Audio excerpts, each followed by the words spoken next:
Data centre పేరిట సింహాచలం కొండపై కూటమి ప్రభుత్వం చేస్తోన్న విధ్వంసాన్ని తీవ్రంగా ఖండించారు సిపిఎం నేతలు.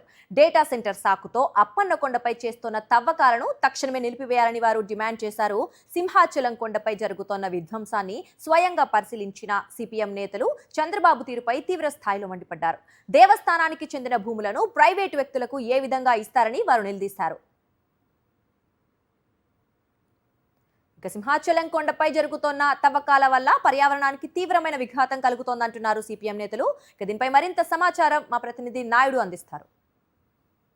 పేరు చెప్పి సింహాచలం అప్పన్న స్వామి కొండలపై జరుగుతున్న ప్రకృతి విధ్వంసాన్ని సిపిఎం నేతలు పరిశీలించారు. ఇంక ఇదే అంశం మీద మనతో మాట్లాడడానికి సిపిఎం నేతలు సార్, ఇక్కడ జరుగుతున్న ఈ ప్రకృతి విధ్వంసాన్ని ఏ విధంగా చూడవచ్చు అంటారు? దీనివల్ల పర్యావరణానికి విఘాతం కలగదంటారు. అలాగే కింద ముడసర్లో ఉంది, ముడసర్లోకి కూడా ఈ కొండల నుంచి నీరు ప్రవహిస్తుంది అంటున్నారు.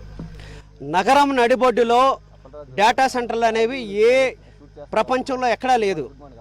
మరి ఇక్కడ అదానీ డేటా సెంటరు తీసుకొచ్చి అడ్డగోలుగా ప్రభుత్వ భూములు, దాంతోపాటు దేవస్థాన భూములు ఇచ్చారు.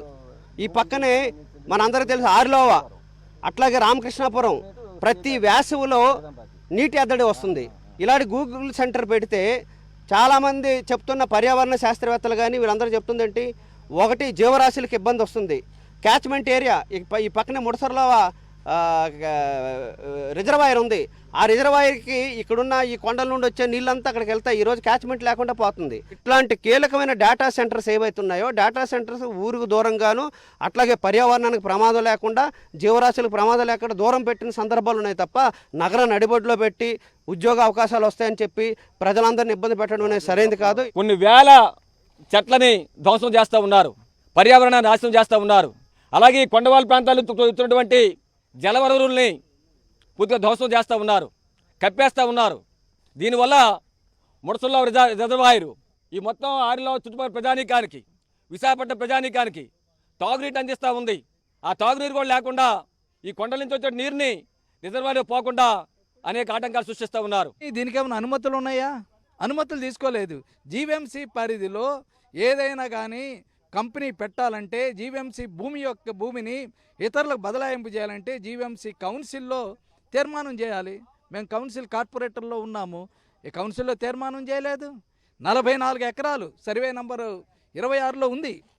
జీవీఎంసీ యొక్క భూమి మా భూమిని ఎవరికి సంబంధం లేకుండా, కౌన్సిల్ తీర్మానం లేకుండా, అనుమతి లేకుండా ఎలా బదలాయింపు చేస్తాడు చంద్రబాబు నాయుడు గారు? ఏకపక్షంగా అసలు ఎటువంటి నిబంధనలు కూడా పాటించకుండా చేస్తారని నేను అడుగుతూ ఉన్నాను. కొండలను పిండిలు చేసే విధంగా తవ్వకాలు జరపడం వల్ల ప్రకృతి ధ్వంసం అవుతుందని, దీనివల్ల విశాఖ నగరానికి ముప్పు పొంచి ఉందని, గతంలో హుదూద్ వంటి తుఫానుల నుండి విశాఖ నగరాన్ని కాపాడిందంటే ఈ కొండలేనని చెప్తున్నారు. దీని మీద ఎటువంటి ప్రజాభిప్రాయ సేకరణ జరపకుండా ఏకపక్షంగా ఇక్కడ తవ్వకాలు జరుపుతున్నారని చెప్పి సిపిఎం నేతలు విమర్శిస్తున్నారు. కెమెరామెన్ శంకర్తో నాయుడు, సింహాచలం నుంచి. మరిన్ని అప్డేట్స్ కోసం ఛానల్ను సబ్స్క్రైబ్ చేయండి. నోటిఫికేషన్స్ కోసం బెల్ ఐకాన్ పై క్లిక్ చేయండి.